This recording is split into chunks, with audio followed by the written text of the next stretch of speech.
हाँ जी, ध्यान दें। कल मैंने आपको जो टॉपिक कराया वो टॉपिक था आपका द्विमीय वियोजन। क्लियर बात। और द्विमीय वियोजन पे मैं आपको शायद क्वेश्चंस भी करा चुका हूं। आपने परमाणु भी निकाला है और शायद उसकी दिशा भी निकालिए ना। देखिए, आज आप पढ़ोगे सदिशों का त्रिविमीय वियोजन। हाँ, एक चीज कल शायद गैप मिल जाए तो आपके जो शेष क्वेश्चन जो है मैंने आपको सब टाइप के प्रश्न कराए। समझ रहे मेरी बात को। शेष क्वेश्चंस मैं आपको लिखित में 2 या 3 पन्नों में होगा वो आप ले लेना मुझसे। और प्रत्येक बच्चा 2 रुपए 3 रुपए उसकी जो फोटो स्टेट में लगते हैं, सब बच्चों के पास इस प्रकार से प्रश्न होने चाहिए जिनको आप सॉल्व करें। वो एक सीरीज सी तैयार हो जाएगी आपकी। तो जब आप उनको सॉल्व करोगे घर पे बैठ के, कोई आपका क्वेश्चन नहीं आएगा तो उसको आप मुझसे पूछ लेंगे। ठीक है, 40 45 50 क्वेश्चनों का समावेश हो जाए। मैंने आपसे कहा था 100 प्रश्नों के लिए 9 बात तक आया मैं। ठीक है भाई।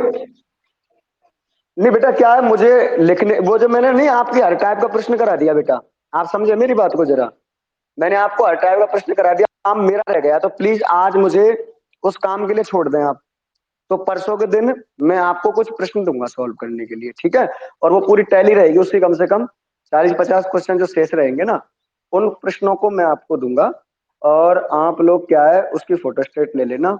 और फिर ये रहेगा कि उनमें से जैसे आपको मुझे नहीं लगता कि इतने प्रश्न करने के बाद आपसे ज्यादा ज्यादा बचेगा तो 1 आध 2 प्रश्न बचेगा, नहीं इतने बचेगा। ठीक है, तो आज आप अपना ये टॉपिक पढ़ें। नहीं, उनको तो मैं कराऊंगा। मेरी बेटी 18 तारीख से आप विद्यालय तो आ रहे हो। 18 तारीख से विद्यालय खुल रहे हैं ना। तो 2 एक दिन की समय। हाँ बेटा, उन मेरी बात नहीं है, उन प्रश्नों को मुझे लिखना है हाथ से, आपको नहीं लिखना। उनको मैं लिखूंगा तो लिखने के लिए मुझे समय चाहिए कि नहीं चाहिए।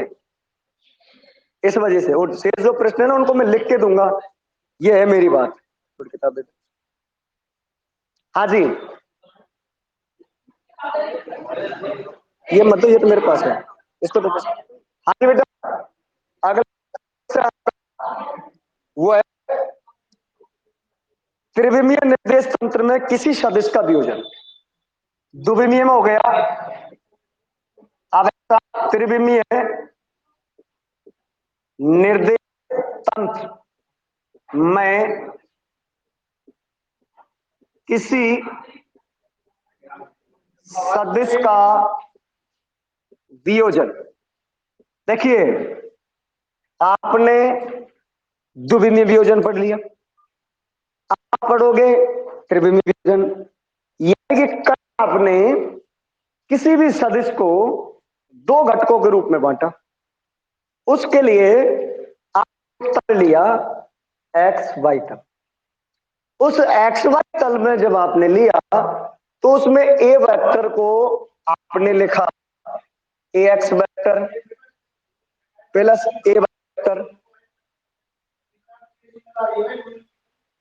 कौन ये पवन मिटान समस्या है कि आप थोड़ा मैं फास्ट बता देता है, फास्ट बोलते हो। नहीं नहीं, ये चीजों को आप मुझसे कंसल्ट किया करो, काम मुझसे कम करो।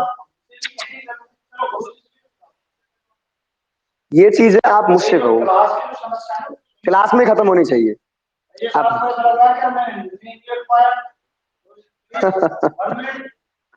कितने दिनों से क्लास ले रहे हो बेटा आप। 3 4 दिन से। ये तो नॉर्मल सी प्रॉब्लम्स है, ये तो तुरंत यही वजह से मैं लग रहा हूँ रह गया। तो अब ये घर जाकर समस्या समाधान थोड़ी होगी, ये तो यही रोज रुकिए मिनट साथ मुझे लग गए। और यहाँ फिर कोई चीज रह गई है। हाँ। मैं क्लास से बात कर रहा हूँ, गुरु जी रुको होने के। हाँ। या ने क्लियर करा दो। अरे पवन, पवन वो तो ये मैंने मिटा दिए के सामने रुक जाओ, ये 2 शब्द और रह गए, इनने तो कराओ। तो ना सही है ना? फर्क क्या पड़ रहा है।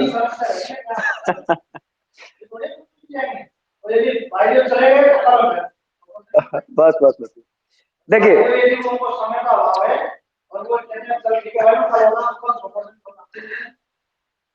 ये जो हमारे यहाँ की जो समस्याएं हाँ होती हैं उनका समाधान तुरंत ही होना चाहिए। हाँ जी, आप अपना एक बार मैं आपका ध्यान आकर्षित करना चाह रहा हूं, जरा आप पिछले टॉपिक पर आए। देखिए आपने पढ़ा, यहां से एक मेजर टॉपिक स्टार्ट हो रहा है आपके। ए वेक्टर को हमने जब द्विमीय वियोजन किया तो इसको लिख दिया हमने ए X vector plus A Y. Clear? अब इस सदिश को हटाएंगे तो ये ए एक्स है, तो आगे गुणा किसका होगा? आई कैप का। तो इसको हम ऐसे भी तो लिख सकते हैं, ए factor A X I cap और ए वाई। ये बात सही है, सही है साहब।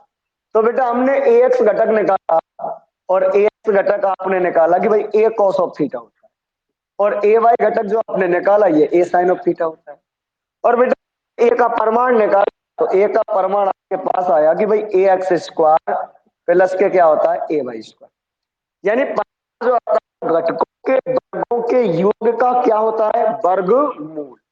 घटकों के वर्गों के योग का वर्गमूल क्या कहलाता है? द्विमीय वियोजन में किसी सदिश का परिमाण कहलाता है। बात क्लियर? यहां तक की बात थी हमारी। तीसरी बात, जब हमने दिशा निकाली तो दिशा को हमने tan थीटा से प्रदर्शित किया, ये आया ए वाई अपॉन ए एक्स। ये सारी चीजें ही तो पढ़ी आपने कल। इसके ऊपर आपने नॉर्मल सा क्वेश्चन सॉल्व कर दिया। क्लियर है बात? ओके, और तो कुछ नहीं है, कंप्लीट बात यहीं तक रही है। अच्छा, अब आप चलिए, आपका हम त्रिविमीय निर्देश तंत्र में वियोजन करें। तो बेटा देखिए, त्रिविमीय निर्देश तंत्र में वियोजन आपको पढ़ना है। क्लियर बात? तो देखिए बेटा, ये आपका त्रिविमीय निर्देश तंत्र, यानी आप कार्तीय निर्देश तंत्र लोगे, एक्स अक्ष, ये आपका वाई अक्ष, और ये हो गया आपका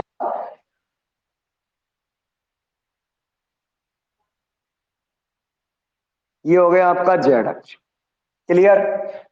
ओके, ये मूल बिंदु है। क्लियर बात? अब देखिए बेटा, ये मूल बिंदु और ये हो गया इसका अंतिम बिंदु। कोई दिक्कत साहब? ये हो गया पी बिंदु। ठीक साहब? तो ओपी वेक्टर को हमने प्रदर्शित किससे कर दिया? ए वेक्टर से। ठीक है साहब? अब साहब इस ए वेक्टर को हमें त्रिविमीय वियोजन करना है इसका। क्या करना है? क्या करना है? त्रिविमीय वियोजन। तो त्रिविमीय वियोजन के लिए हम करें क्या?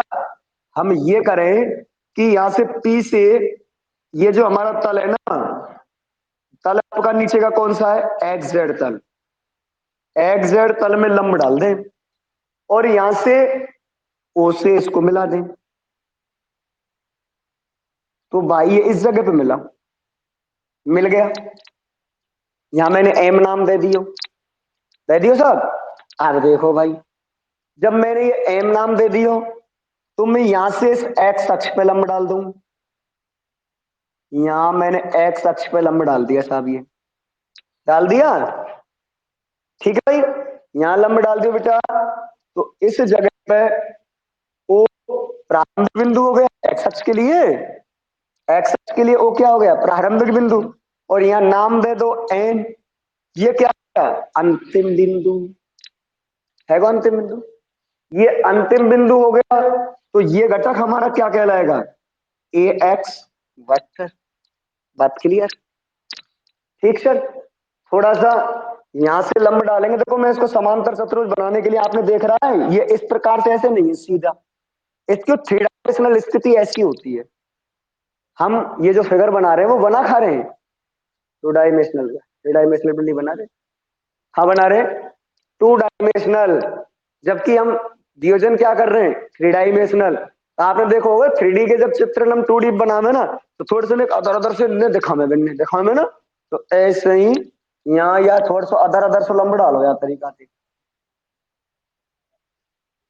ऐसे डाल दियो साहब। तो देखो ई भुजा या भुजा के काय समांतर, और ई भुजा या भुजा समांतर है गई। क्लियर है? तो साहब ई तो एक बिंदु है वो, और ये बाई अक्ष पे का है बोला अंतिम बिंदु, या को नाम रख दियो एस, और या ते कहेंगे ए वाई वेक्टर। अब समझ में आ रही है? ठीक साहब, एक्स को घटक आओ, बाई को घटक आओ, अब घटक का ही करेगो जेड को, तो क्या दिक्कत आ रही है? यहां से लंबे तक डाल दो,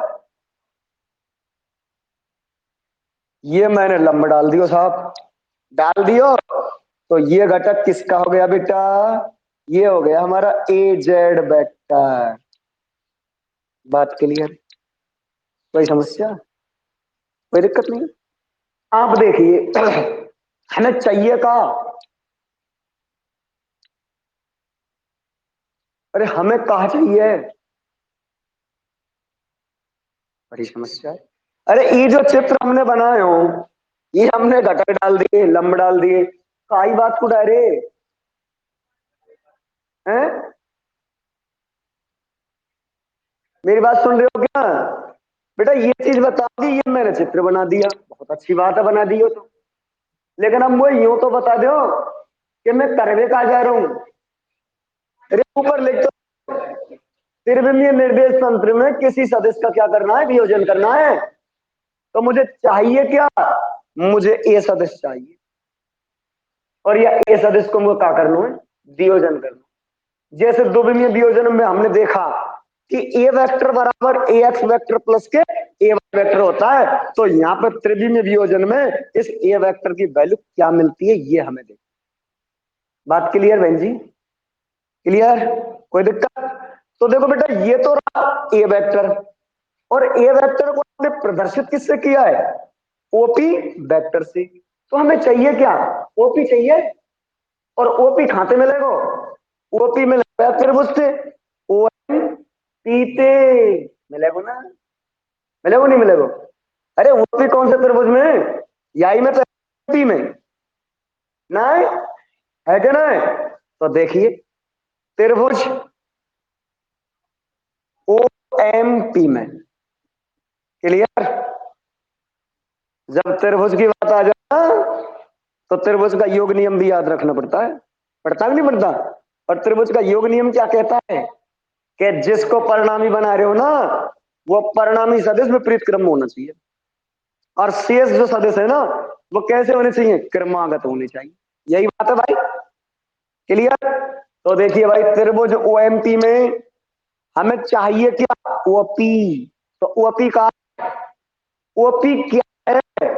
ओपी क्या है? ओपी क्या ओम प्रकाश, क्या है ओपी? क्या है बहन जी ओपी? है?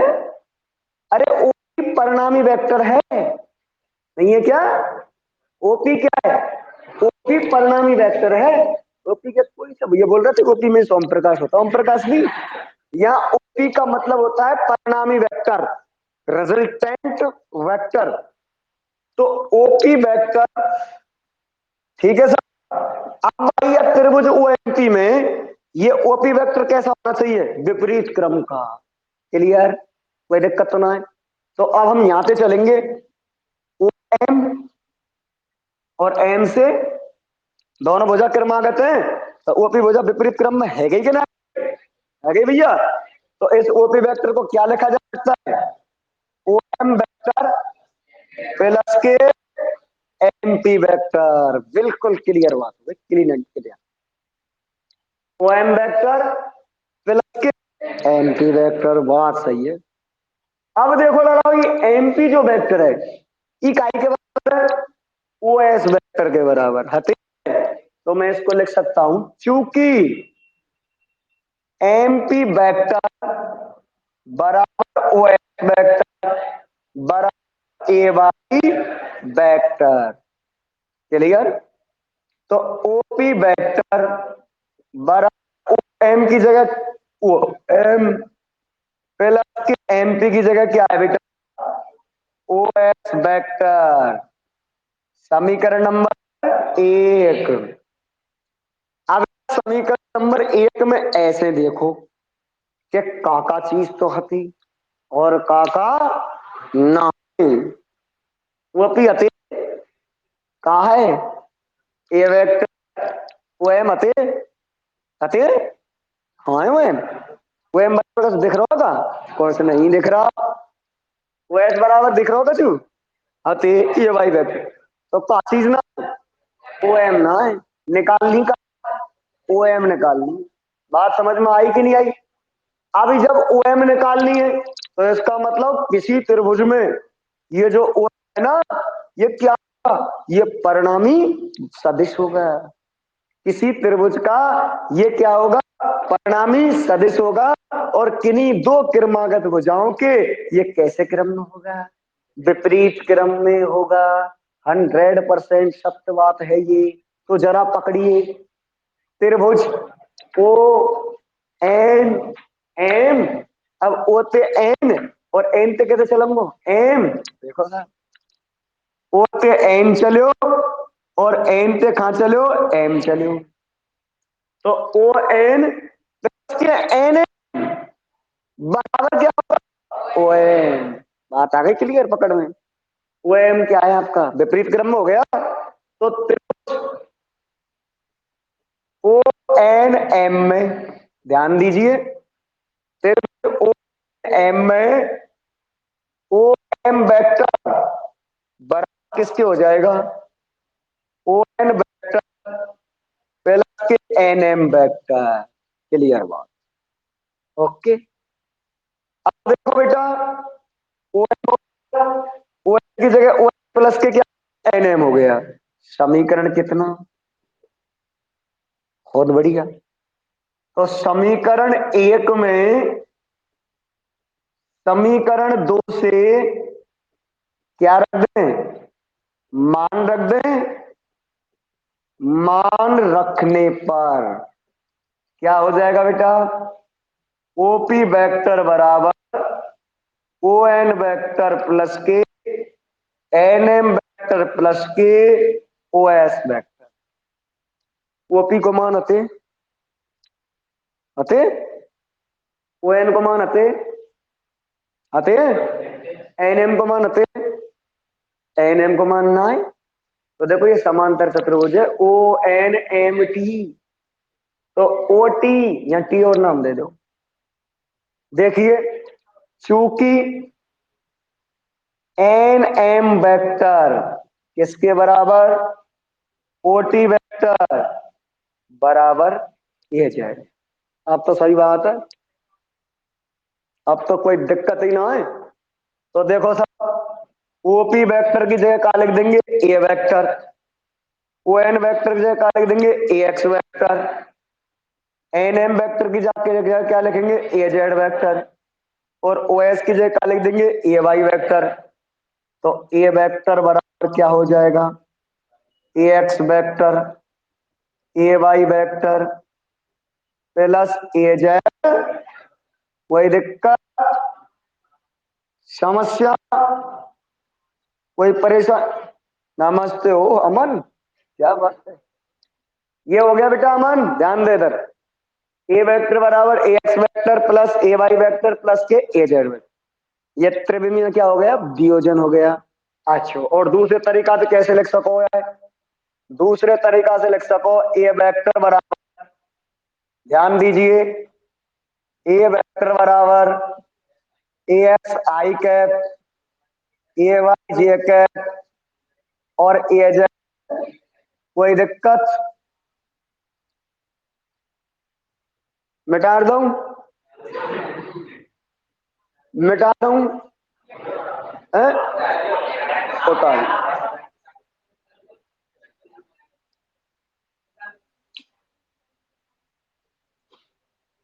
होता है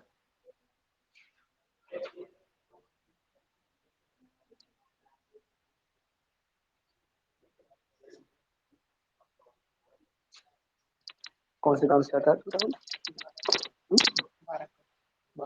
ये चीज है ये 12 हाँ आपका तो इतना नाराज हो गया था कल यार हमसे हैं? हाँ? कोई दिक्कत हो तो मुझे बताओ ठीक है ऐसे प्रॉब्लम्स कुछ भी रहे हमें बताइए बहकावे मत आओ बहकाने से तो मोदी बहुत दिखाता है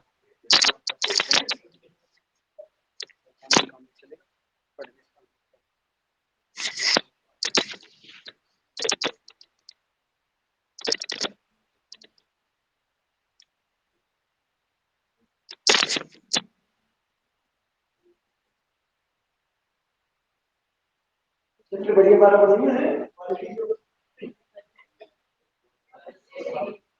बेटा इसके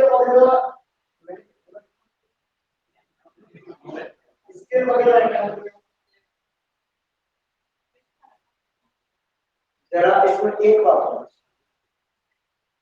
मैंने एंगल नहीं दर्शाए आपके लिए। तो जैसे ये जो सदस्य ओपी,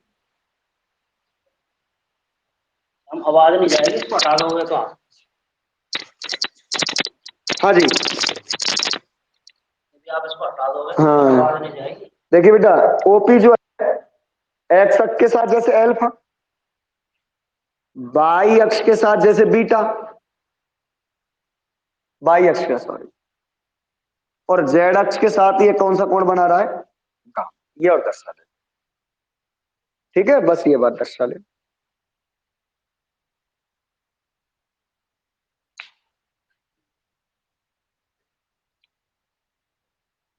जी बेटा नहीं डाली, गुरुजी डाल देंगे उसको है। ये आपके व्हाट्सएप, अच्छा वो बेटा ये व्हाट्सएप, अच्छा अच्छा ये व्हाट्सएप पे पहुंच जाती है क्या आपके पे? ये जो वीडियो हम जैसे रिकॉर्डर जो करते हैं ये आपके व्हाट्सएप पहुंचती है क्या?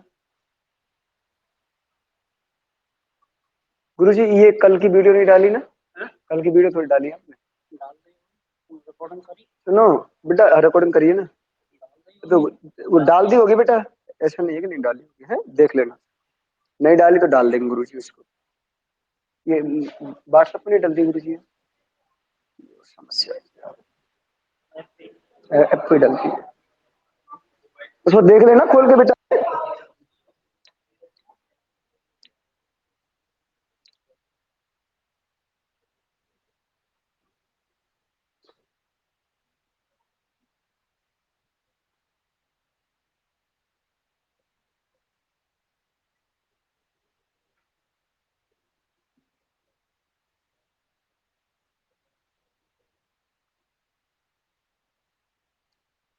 अब तीसरा चैप्टर आपका चल रहा है, मैं काफी पढ़ा दिया मैंने अब इसमें, तो आप याद करके आए, मैं पूछूंगा आपसे बोर्ड पर डेरिवेशन याद करके आया करें, पूछूंगा। और कोई दिक्कत नहीं बेटा, पूछ लू ना, है कोई परेशान थोड़ी है। टेस्ट के लिए थोड़ा रुको आप यार अभी से, क्योंकि सिस्टम बन नहीं पाया अभी तो टेस्ट को।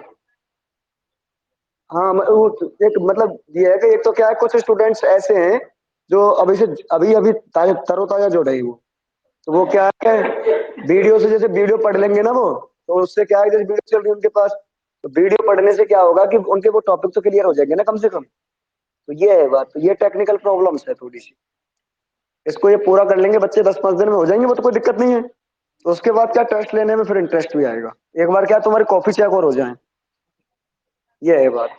हाँ कॉपी चेक होनी है ना, और क्या कॉपी चेक करेंगे आप, किसके नोट्स अधूरे चल रहे हैं किसके पूरे चल रहे हैं, ये देख लें। ये क्या प्रक्रिया 18 तारीख से जारी रखेंगे, मतलब 1-2 दिन की बात है, 1-2 दिन की बात है बस है? हाँ हाँ बिल्कुल, नहीं नहीं समझिए, थोड़ा 2-4 दिन पोस्टपोन किया है। नहीं नहीं अभी नहीं मिटाऊंगा मैं, अभी ना मिटाऊं, बंटी को ठेका दे दिया मैं मिटा दे को, पीछे से बंटी जब तक नहीं कह दे जब तक नहीं मिटाऊंगा।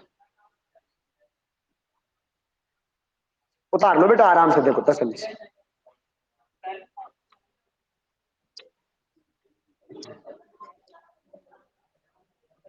ये तो जब बनाए तो वो तो देखो पहना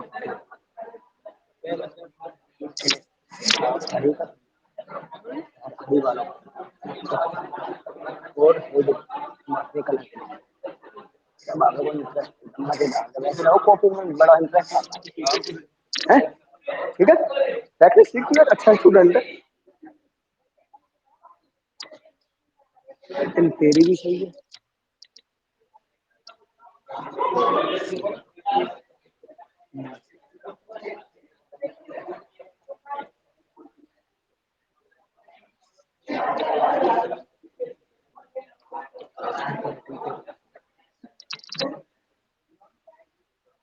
बताऊँ, मैंने ना नोट्स तो बना लिए, लेकिन है ना जो फर्स्ट सेकंड और ये लेसन है ना, ये मेरी समझ में नहीं आया। अच्छा, तू तुझे टूटी थी क्लास में? हाँ, मैं अभी 2-3 दिन से आ रही हूँ। अच्छा, तो उसमें वो वीडियो चल रही है ना बेटा, उनको पढ़नी है आपको। कहाँ पे मिलेंगी वो वीडियो? आपके ऐप में है? मेरे पास नहीं है तेरे पास? कोई बात नहीं, उसको करवा देंगे, ऐप से जुड़वा के तुझको वो वीडियो डाल, गुरुजी को बताना ये बात। और तुम्हारी कोई समस्या है बेटा? तुम तो शुरू से जुड़ रही हो ना? है तेरी यही तो प्रॉब्लम है? क्या नाम है तेरा? तो मैं बोलूंगा गुरुजी को, है तेरा वो नंबर जुड़वा के जाना तो गुरुजी से। हाँ जी भाई, कंप्लीट है? अब तो मिटा दो।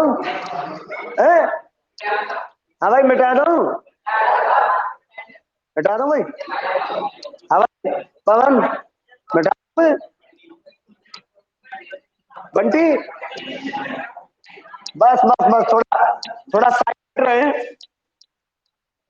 हाँ बेटा, तो ये तो आपने निकाल लिया साहब सदिश।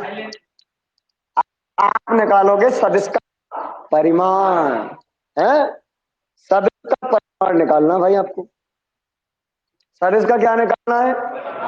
परिमाण। तो आप हेडिंग डालोगे आप सदिश और सदिश ए वेक्टर का परिमाण। अच्छा, सदिश ए वेक्टर का परिमाण क्या हो जाएगा? ए। कोई दिक्कत? ए होगा ना? अब देख लो भाई, अब चाहिए आपको ए, और ए कहा है? वही ओपी है, और ओपी कहां से निकले? वो त्रिभुज ओएमपी से ही तो निकले। किससे निकलेगा? और त्रिभुज ओएमपी कैसा है? समकोण त्रिभुज। क्लियर? तो त्रिभुज ओएमपी में, हाँ जी भाई, ओपी का वर्ग बराबर ओएम का वर्ग प्लस के क्या आएगा? एमपी का वर्ग। क्लियर भाई? त्रिभुज ओएमपी में ओपी का वर्ग बराबर किसके? ओएम का वर्ग प्लस के एमपी का वर्ग। कोई दिक्कत? हाँ जी बोलो बहन जी, मुझसे पूछ लिया करो, मुझसे पूछ लिया करो। ओपी का वर्ग बराबर ओएम का वर्ग प्लस के। क्लियर है? अब लाओ देखो, एमपी तो आपके पास है, ये 90 डिग्री ऑफ है, ये कर्ण, ये लंब, नहीं ये कर्ण है, ये लंब और ये आधार है। तो 90 डिग्री कहाँ होगा? मैंने इसमें पाइथागोरस प्रमेय लग रही है ना, पाइथागोरस पाइथागोरस प्रमेय समकोण त्रिभुजों में लगती है यार। तू गणितीय संक्रियन पे क्यों जा रहा है? तू फिजिक्स पढ़े, ऐसे की पूरी संख्या पे नाती हुई। तो यहाँ पर हम यहाँ सुनिए, कुछ व्यवस्था फिजिक्स में कि हम बा में काम चला में,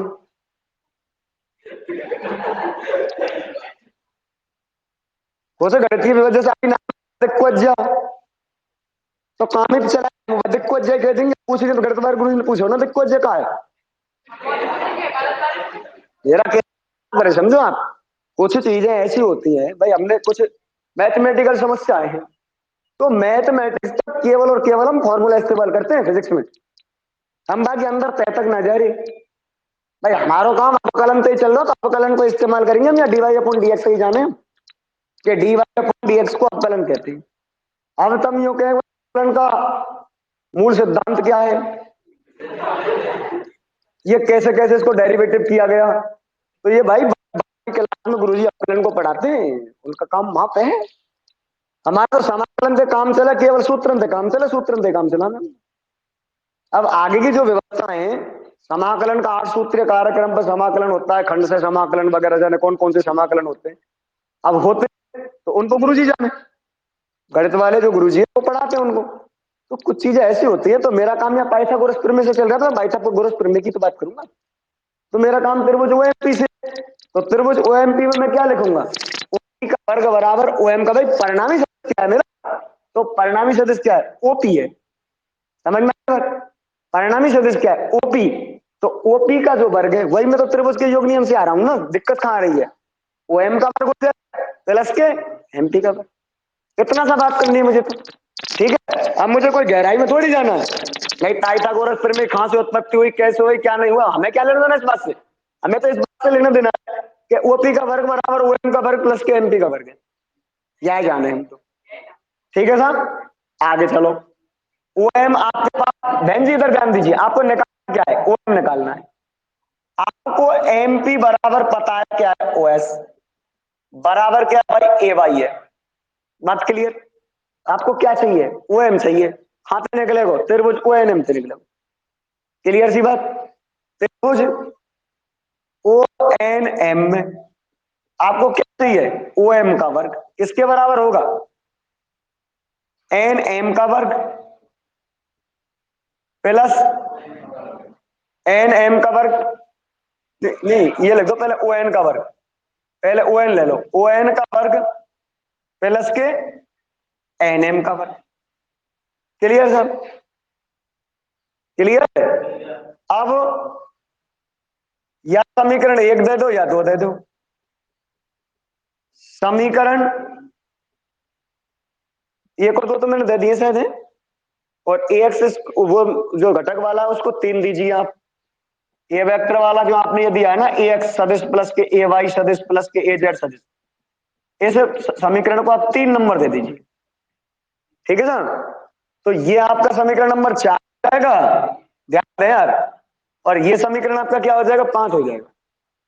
तो समीकरण कौन सा, 4, समीकरण 4 में समीकरण 5 से मान रखने पर, हाँ जी इधर ध्यान दें, मान रख दे बेटा, तो ओपी का वर्ग ओएम का वर्ग क्या है, ओ एन का वर्ग प्लस एन एम का वर्ग प्लस एमपी का वर्ग।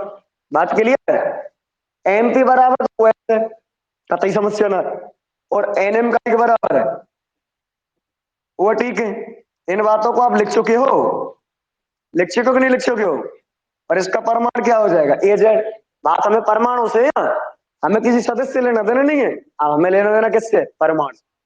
तो देखिए ओपी का वर्ग किसके बराबर है, ए का वर्ग, ए एक्स का वर्ग, एनएम की जगह ओटी है, ए जेड का वर्ग प्लस के ए वाई का वर्ग, वर्गमूल ले लें तो ए वेक्टर ए बराबर आ जाएगा under root A X square plus A Y square plus A Z square. कोई दिक्कत, कोई समस्या, इसको समीकरण नंबर 6 दे दीजिए। इसका मतलब त्रिविमीय वियोजन में भी किसी सदिश का जो परिमाण होता है वो उसके घटकों के वर्गों के योग का क्या होता है, वर्गमूल ही होता है। बात क्लियर, कोई दिक्कत बहन जी, नोट करिए,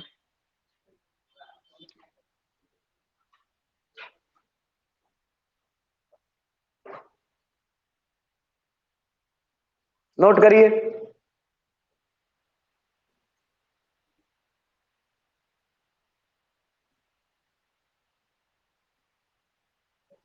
बात नहीं, बातों पर थोड़ा कंट्रोल करें। ये असभ्यता का प्रमाण होता है, इसको कहता है असभ्यता। इसका मतलब आपने जीवन में कुछ से संस्कार ही नहीं लिए। असभ्यता का परिचय नहीं, समय समय पर बोलना भी अच्छा लगता है और समय समय पर हंसना भी अच्छा लगता है।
ले भैया,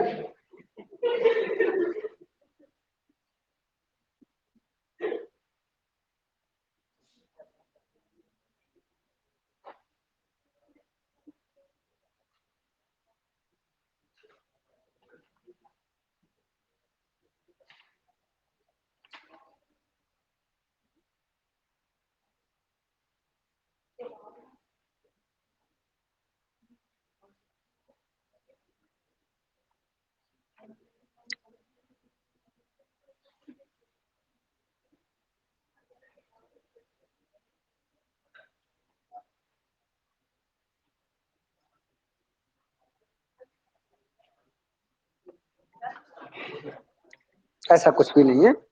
ये भी बच्चा कोई ये थोड़ी मतलब इसने कुछ बोल दिया तो क्या दिक्कत है? परेशान थोड़ी बच्चे हैं, ये गुलाब के से फूल होते हैं। कोमल होते हैं। हाँ जी, बंटी मिटा, बहन जी उतार लिया। देखो देखो बेटा, अब जरा यहां ध्यान दें।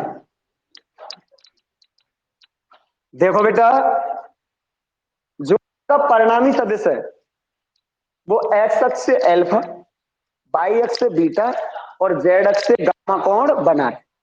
चलिए रे, देखो परिणामी सदिश ए वेक्टर एक्स अक्ष से अल्फा, वाई अक्ष से बीटा एवं जेड अक्ष से गामा कोण बनाता है।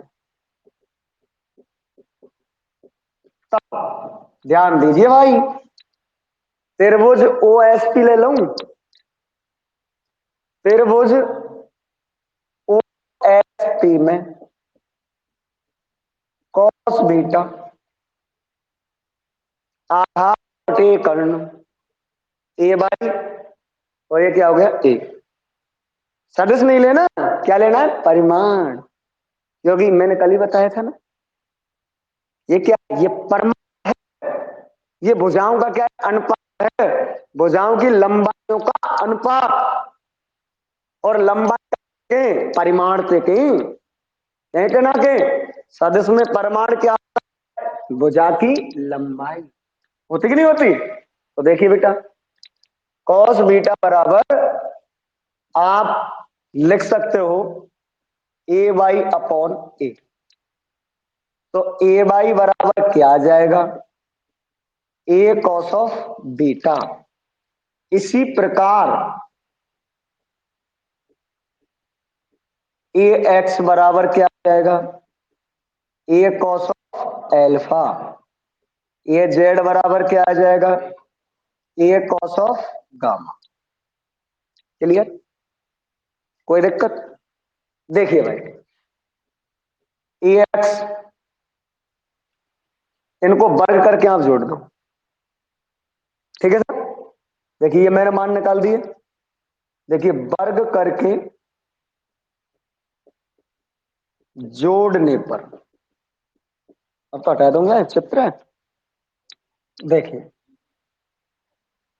वर्ग करके जोड़ने पर ध्यान दीजिए, A X square plus A Y square plus A Z square बराबर A square cos square alpha A square cos square beta plus A square cos square gamma. बेटा अभी आपने क्या पढ़ा है? A X square plus A Y square plus A Z square A square के बराबर होता है। कोई दिक्कत तो ना है? सही बात है। तो या की जगह मैं क्या लिख दूं?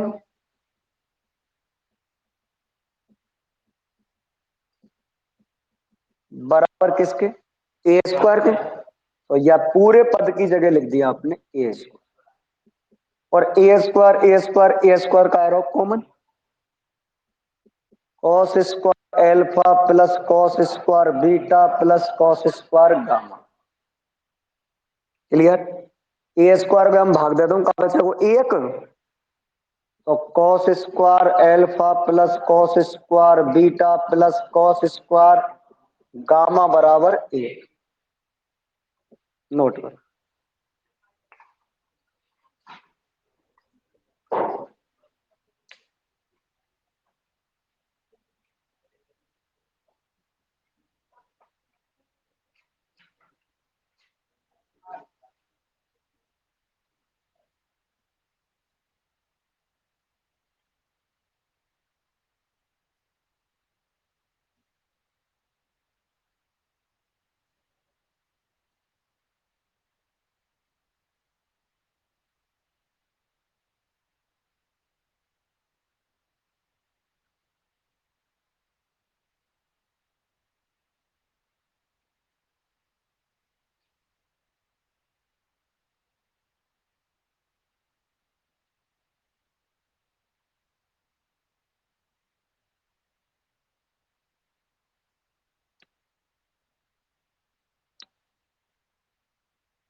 लिख लिया बेटा?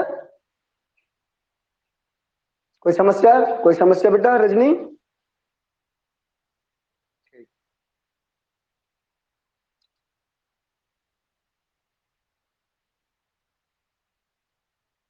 बेटा लिख लिया क्या आप सबने?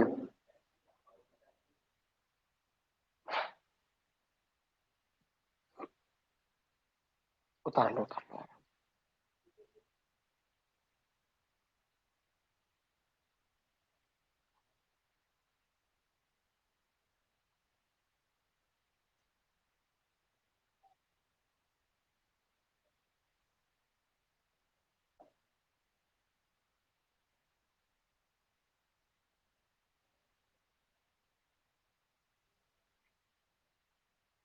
ठीक।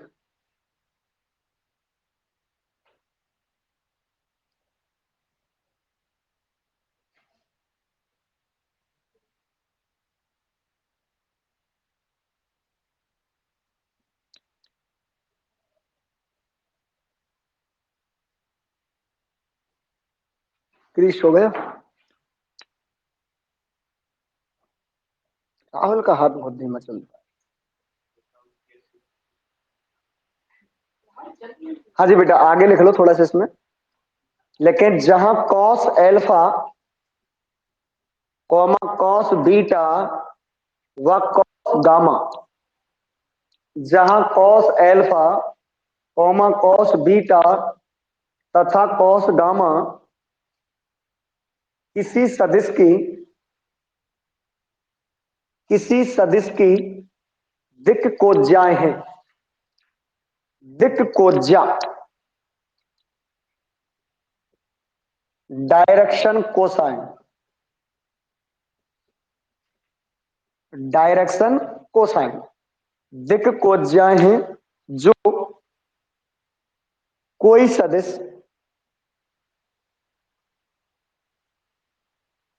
ये मत लिखो, ये लिखो थोड़ा, इसको काटो। लेकिन दिक् कोज्याएं हैं ये लिख लिया आपने, इसके बाद ये लिखो जो मैं बोल रहा हूं। लेकिन किसी सदिश की दिक् कोज्याएं, किसी सदिश की दिक् कोज्याएं, किसी सदिश की दिक् कोज्याएं, किसी सदिश की दिक् कोज्याएं उन कोणों की उन कोणों की कोज्जाएं हैं, उन कोणों की कोज्जाएं हैं जो कोई सदिश, जो कोई सदिश क्रमशः एक्स कोमा वाई तथा जेड अक्ष से बनाता है। एक्स कोमा वाई तथा जेड अक्ष से बनाता है। हाँ जी, एक सवाल नोट करें आप और सॉल्व करेंगे इसको। सवाल लिखें बेटा।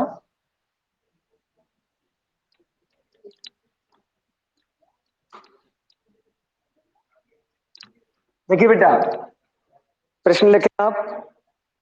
यदि सदिश, यदि सदिश ए वेक्टर बराबर 3 minus 2j cap plus 5k cap हो तो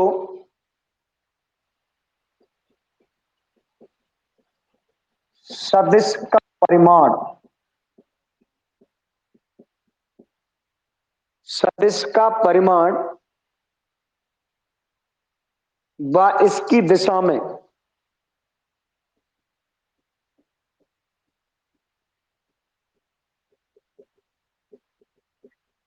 एकांक सदिश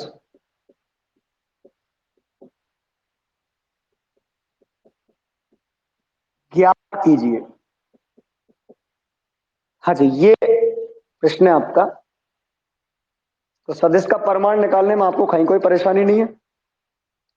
ठीक है भाई। देखो, सदिश ए वेक्टर आपको दे रखा है, तो सदिश का परिमाण अगर आप निकालोगे, ए बराबर A X square plus A Y square plus के क्या हो जाएगा बेटा, ए जेड। ये हो जाएगा ना। तो ए एक्स यानी घटक क्या है, 3। ये ए एक्स है, ये ए वाई, और ये क्या है, ए जेड। क्लियर। तो 3 का वर्ग माइनस 2 का वर्ग 5 का वर्ग, 25 और 4 29 और 9 38। ए बराबर रूट ऑफ 38। ठीक है सर। रूट ऑफ कितना आ गया, 38। अब देखिए, सदिश ए वेक्टर का की दिशा में हमें क्या ज्ञात करना है, एकांक सदिश ज्ञात कर। और एकांक सदिश क्या हो जाएगा, एक है किसके बराबर होगा, सदिश बटे मोड ऑफ ए वेक्टर। तो बेटा देखिए, ए एक्स, एक्स ए की जगह क्या है, 3i cap minus 2j cap. हाँ बेटा, क्या बात है बेटा, आवाज नहीं आ रही सही, बोलिए बोलिए। ए कैप आप निकाल दें तो एकांक सदिश क्या होता है, सदिश बटे सदिश का परिमाण। तो ये सदिश बराबर क्या है, 3i cap minus 2j cap plus के 5k cap upon mode of A vector की जगह आपने कितना निकाला है, रूट ऑफ। क्लियर। ये आपका सवाल हुआ। कोई दिक्कत बेटा।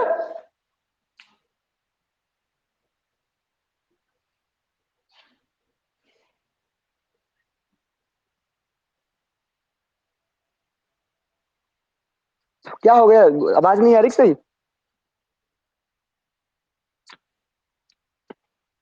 हाँ यार, ये प्रॉब्लम थोड़ा, 1 मिनट में नेट को चेक करता हूँ मैं। तो तू भी अपने नेट को थोड़ा बंद करके चालू कर दे। ठीक है भाई।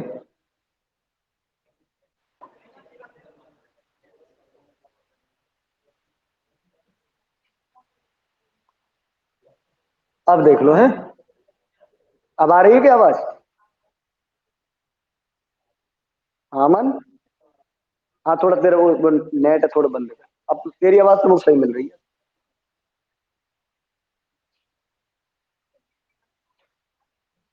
नोट कर ले, इसको नोट कर ले। तू इस क्लास में क्यों नहीं आता? रोजाना आ जाया कर। ये बंटी तो आता है साथ में, इसके साथ ही आ जाया कर, मोटरसाइकिल से आता है। ना ना ना ना, आ जाकर मैं कह दूंगा इससे, हैं? ठीक है, एक दो दिन की तो बात है अब, हैं?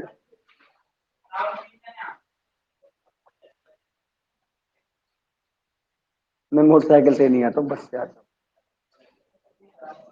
हाँ भाई, बेटा उतार लिया क्या सबने? अमन उतार लियो, अंतिम बेटा उतार लियो।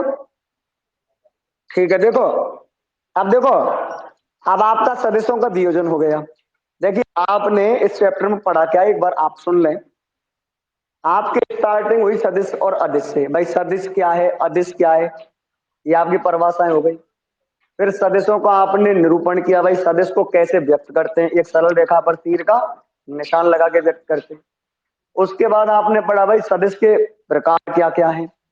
आपने पढ़ा उसमें भाई तुल्य सदिश है, असमान सदिश है, विपरीत सदिश है, एकांक सदिश है, संरेखीय सदिश है। ठीक है भाई, ये सारी चीज आपने पढ़ी। क्लियर बात? और आपने शून्य सदिश भी पढ़ा है? शून्य सदिश नहीं पढ़ा है? ये रह गया भाई, ये रह गया, ये रह गया। कोई बात नहीं, कोई बात नहीं, क्लास वर्क में करा देंगे, तो कोई दिक्कत नहीं। हाँ, इसके बाद आपने पढ़ा भाई कि सदिशों के योग के नियम क्या है। आपने सदिशों के योग के लिए पढ़ा भाई त्रिभुज नियम है, समांतर चतुर्भुज नियम है, आपका बहुभुज नियम है।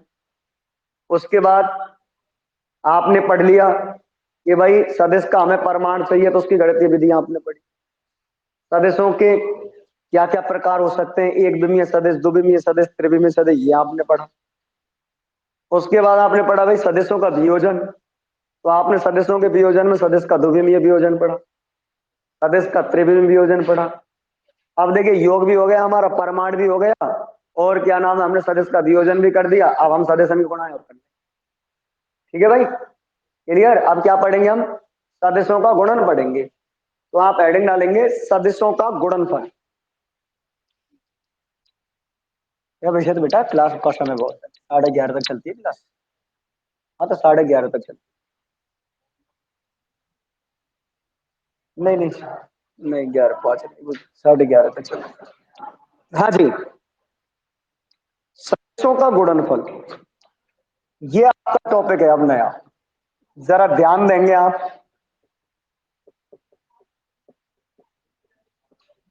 देखो लगाओ, सदिशों का गुणनफल, ध्यान दें, बात ना करें। देखो सदिशों का गुणनफल आप जरा ध्यान दें।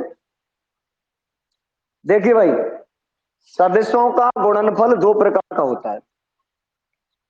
अगर हम दो सदिशों का गुणनफल करेंगे तो वो दो प्रकार का होता है। एक तो होता है अदिश गुणनफल, या इसको कहते हैं हम डॉट गुणनफल, या डॉट की जगह बिंदु शब्द इस्तेमाल कर सकें। दूसरा होता है बेटा हमारा सदिश गुणनफल। सदिश गुणनफल को हम कह सकते हैं क्रॉस गुणनफल। देखिए भाई, अब जरा आप याद ध्यान दें, हम गुणा करेंगे सदिश राशियों का। किसका गुणा करेंगे? ठीक है भाई, तो दो सदिशों का गुणा करने पर, दो सदिशों के गुणन से मिलने वाली परिणामी राशि अदिश राशि प्राप्त होती है। ऐसी राशि प्राप्त होती है। दोबारा सुने, दो सदिशों के गुणनफल से, भाई दो सदिशों में गुणनफल करेंगे, गुणा करें, भाग करें, योग करें, व्यकलन करें, कुछ भी करें, लास्ट में मिलता क्या है? रिजल्ट मिलता है, परिणामी सदिश मिलता है।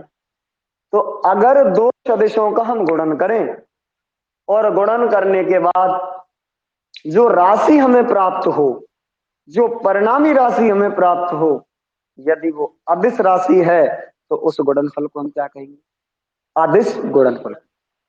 दो सदिशों के गुणनफल से अगर हमें कोई अदिश राशि प्राप्त होती है तो ऐसा गुणनफल क्या कहलाता है? अदिश गुणनफल कहलाता है।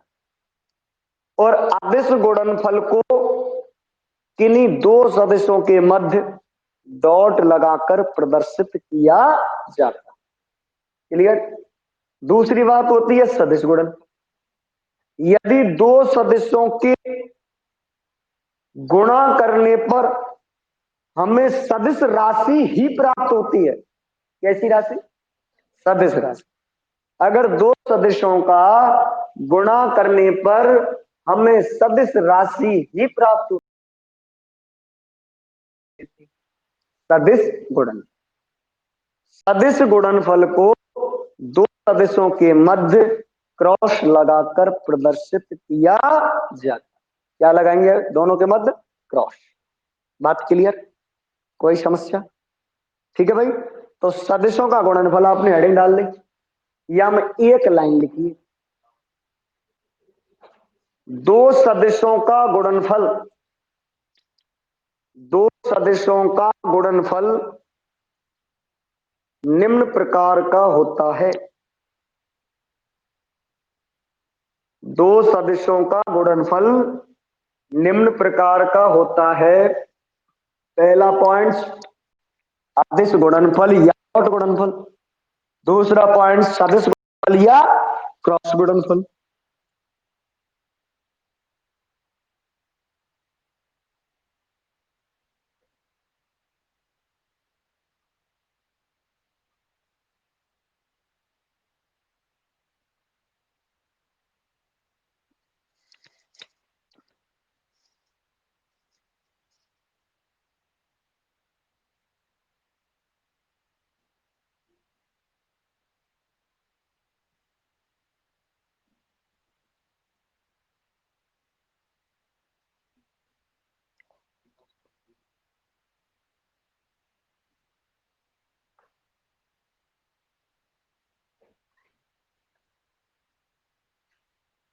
हाँ जी, अब हेडिंग अदिश गुणनफल या डॉट गुणनफल।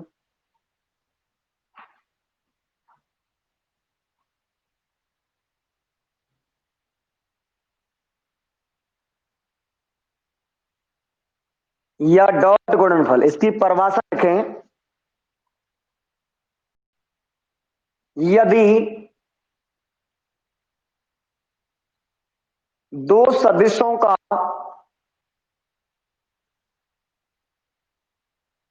गुणा करने पर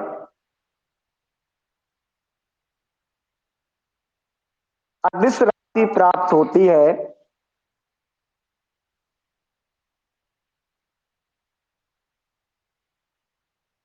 तो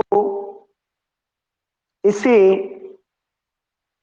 अदिश गुणनफल कहते हैं।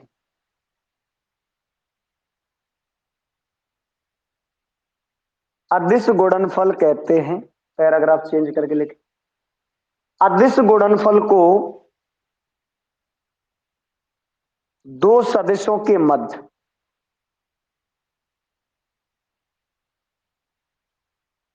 अदिश गुणनफल को दो सदिशों के मध्य डॉट लगाकर, दो सदिशों के मध्य डॉट लगाकर प्रदर्शित किया जाता है।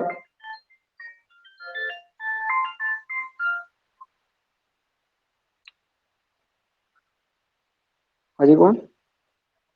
नमस्कार जी। स्कूल होने क्या है? कैसे जन आंदोलन है? चलो चलो, होगा कुछ लाओ आके बात करो, मैं लाइव पे चल रहा हूँ थोड़ा सा।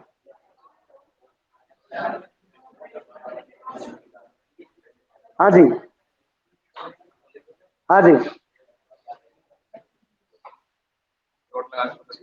डॉट लगाकर प्रदर्शित किया जाता है। आगे लिखें। यदि हाँ जी, यदि दो सदिश ए वेक्टर व बी वेक्टर हैं, यदि दो सदिश ए वेक्टर व बी वेक्टर हैं, तब इनका अदिश गुणनफल, देखो बेटा क्या हो जाएगा, ध्यान दें, ए वेक्टर डॉट बी वेक्टर, दोनों सदिशों के मध्य में क्या लगा दिया, डॉट लगा दिया, तो ए डॉट बी, अब यहाँ पे जो रिजल्ट मिला वो मिलेगा क्या, ए डॉट बी बराबर होगा सदिश ए का परिमाण इंटू सदिश बी का परिमाण कॉस थीटा, यानी ए डॉट बी बराबर किसके होता है, A B cos of theta के बराबर। जरा समझे, ध्यान दीजिए, इसका मतलब दो सदिशों का अदिश गुणनफल दोनों सदिशों के परिमाण एवं उनके बीच के कोण की कोज्या के गुणनफल के बराबर होता है। क्लियर, दो सदिशों का अदिश गुणनफल दोनों सदिशों के परिमाण एवं उनके बीच के कोण की कोज्या के गुणनफल के बराबर होता है। ओके, नोट करें, ए डॉट बी बराबर A B cos theta. Raveena बहन जी, इसका नाम क्या बहन जी का, हितेश बहन जी, नाराज रहती है क्या, गुस्सा, गुस्सा से रहती है, गुस्सा में रहती है, ए बी कॉस थीटा लिख दिया बेटा, लिखे अर्थात, अर्थात दो सदिशों का अदिश गुणनफल, अर्थात दो सदिशों का अदिश गुणनफल दोनों सदिशों के परिमाण, दो सदिशों का अदिश गुणनफल दोनों सदिशों के परिमाण एवं इनके बीच के कोण, एवं इनके बीच के कोण की कोज्या, बीच के कोण की कोज्या के गुणनफल, बीच के कोण की कोज्या के गुणनफल के बराबर, गुणनफल के बराबर होता है।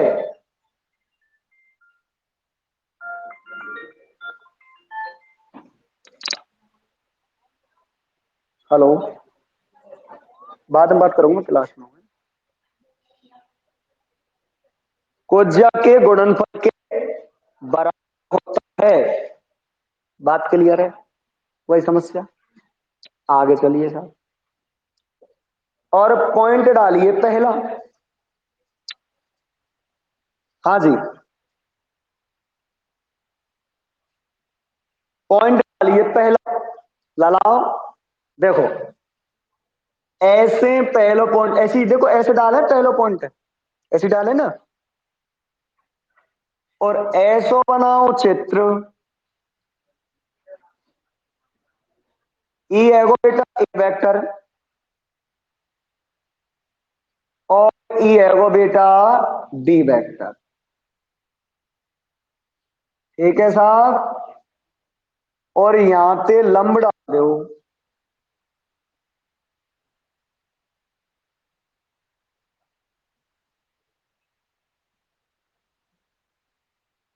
डाल दियो, ठीक है साहब, ई कोण है वो थीटा, क्लियर, और यहां पे यहां तक की जो लंबाई है,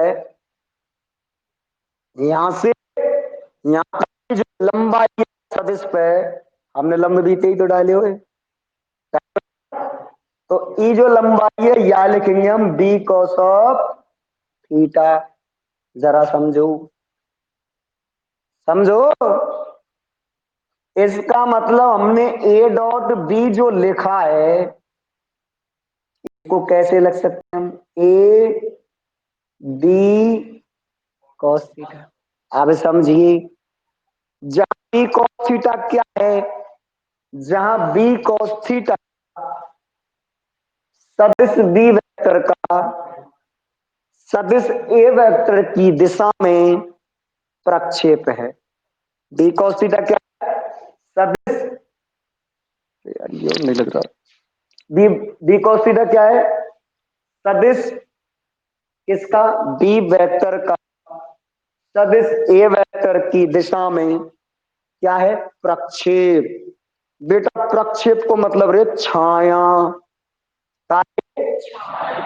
देखो आप जब सड़क पे चलते हैं तो आपकी छाया बनती कि नहीं बनती, बनती है ना। देखिए आप, देखो आप तो नहीं देख पाओगे, आप नहीं देख पाओगे ऑनलाइन वाले, मैं देखो दिखा रहा हूं, देखो अभी दिखाऊंगा आपको। झाड़ू की 2 सीख लेके आ रहा हूं। झाड़ू के तो परे हो गुरु जी, झाड़ू परे हो के तो।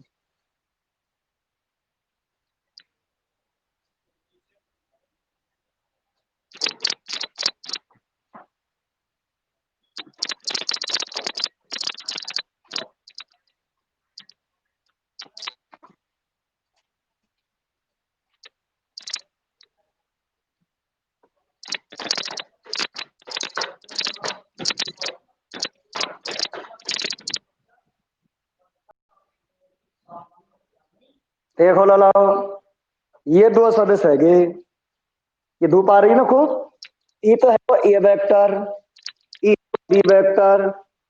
अब देखो यहाँ की छाया पड़ रही है, इस टाइम पे ये छाया सदिश से भी लंबी है। देखो ये इसकी जो छाया इस सदिश पे पड़ रही है, देखो पड़ रही है। तो ये जो छाया है, इस छाया को, ये छाया पड़ किस पे रही है, इस सदिश की, इस सदिश पे पड़ रही है। यानी सदिश बी की किस पे पड़ रही है, सदिश बी,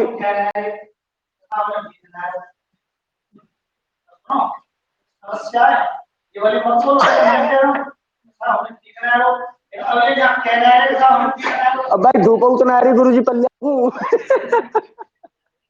धूप तो तैयार रही है। देखो इधर ध्यान दो, इधर की लाइन वाले देखो, इधर आ जाओ, मैं दिखाता हूँ आपको, देखो। हाँ, अरे साहब, अरे साहब, देखो ये ए वेक्टर है और ई बेटा देखो बी वेक्टर है। अब ये बी वेक्टर जो है इसके मत में एंगल हो गया। अब देखो ये इसकी छाया दिख रही है, देखो स्पेशल ये दिख रही है, देखो ये दिख रही है ना। अब देखो मैं सही करूंगा तो छाया आई के ऊपर आ जाएगी, आ गई साहब। तो या बी वेक्टर की छाया आई की दिशा में है, ए वेक्टर की दिशा में, इसको क्या कहेंगे, सदिश बी वेक्टर का सदिश ए वेक्टर की दिशा में प्रक्षेप। बात क्लियर है यार। अब बेंजित तो मैं नहीं देखेगा ये बात है। देखो ऐसे ऐसे काम करियो, देखो प्रैक्टिकल करियो घर पे। इसको खुद करना। देखो बहन जी, देखो ऑनलाइन क्लास हमारे देखे साहब, ये सदिश ही तो है हमारा, ये वेक्टर ये भी वेक्टर, दोनों के मध्य में एंगल हो गया। तो धूप में बेटा ये जो वेक्टर है, इस वेक्टर की छाया इस वेक्टर पर पड़ेगी, ठीक है बेटा। इस सदिश की छाया किस पर पड़ेगी, इस सदिश पर। तो वो छाया है ना, वो बी वेक्टर की छाया किस पर, ए की दिशा में। तो बी वेक्टर की छाया जो ए वेक्टर की दिशा में है उसको क्या कहते हैं, प्रक्षेप, जिसको प्रदर्शित किससे किया है, बी कॉस थीटा से। बात क्लियर। और ऐसे ही ए की छाया कहीं पड़ेगी, बी पर। ए की छाया बी की दिशा में पड़ेगी तो बात काटेंगे, सदिश ए वेक्टर का सदिश बी वेक्टर की दिशा में प्रक्षेप, जिसको किससे प्रदर्शित करोगे, ए कॉस थीटा। इसके ऊपर बड़े प्यारे सवाल बनते हैं। छाया के ऊपर। ठीक, इसको नोट करें, आप कर लिया होगा सबने, लेकिन अभी तो करियो ही ना, मैं तो झाड़ू सीख लिया है। इसको नोट कर लो यहाँ तक। हाँ, चित्र सहित नोट कर।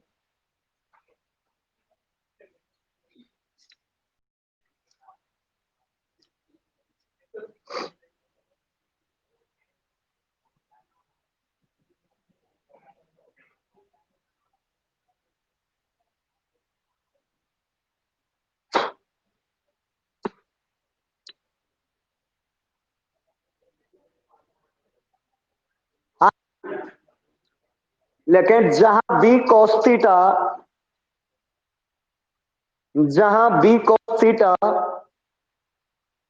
सदिश बी वेक्टर का सदिश बी वेक्टर का सदिश ए वेक्टर की दिशा में सदिश बी वेक्टर का सदिश ए वेक्टर की दिशा में जहां बी कॉस थीटा सदिश बी वेक्टर का सदिश ए वेक्टर की दिशा में प्रक्षेप है। प्रक्षेप है। ऐसे ही बहन जी देखो, दूसरा चित्र बनाओ आप। सेकंड चित्र बनाइए।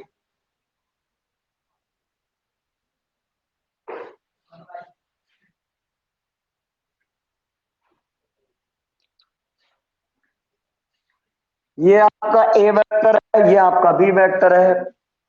यहां से लंब डाल दीजिए। आ जा भैया। तो ये जो बात है आपकी, ये जो छाया है, देखो इधर छाया एक छाया, ये छाया बढ़ेगी तो ये कहाँ कहलावेगी? ए कॉस ऑफ थीटा। अब जैसे ए डॉट भी है, देखो तो सुनो ना कि अब आधे से पर में दिशा हो ना है। देखो लाला, 2.5 करेंगे तो 10, और 5.2 करेंगे तो, बात तो बराबर है। बराबर है ना? तो ऐसे ही भी कर दें, चाहे डी डॉट ये कर दें, बात तो बराबर है। कोई समस्या? तो अब इसको मैं क्या लिख सकता हूं? B vector dot A vector बराबर V into A cos of theta. Clear? Note करें, चित्र बनाए। चित्र बनाइए सभी बच्चे।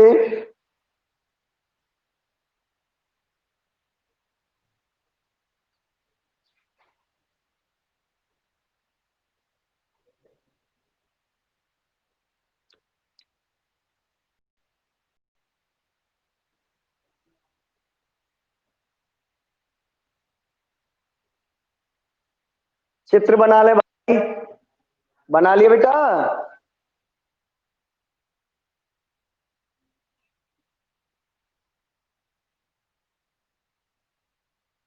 और नीचे लिख लेंगे बी डॉट ए बराबर B into A cos of theta.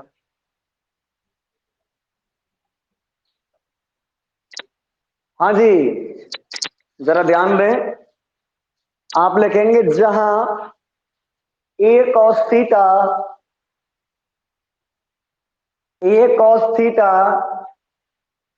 सदिश ए वेक्टर का सदिश ए वेक्टर का सदिश बी वेक्टर की दिशा में सदिश ए वेक्टर का सदिश बी वेक्टर की दिशा में प्रक्षेप है। क्या है भैया? प्रक्षेप। प्रक्षेप का मतलब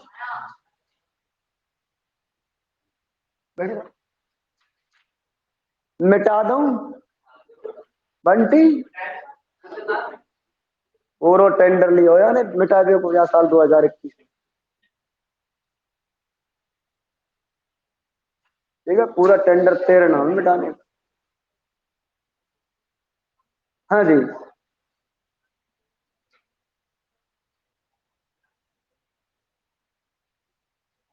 हाँ जी भाई। देखो अगली क्लास आपके कल स्पेशल केस चलेंगे, सदिश गुणनफल पढ़ेंगे। कल इस टॉपिक को खत्म करेंगे।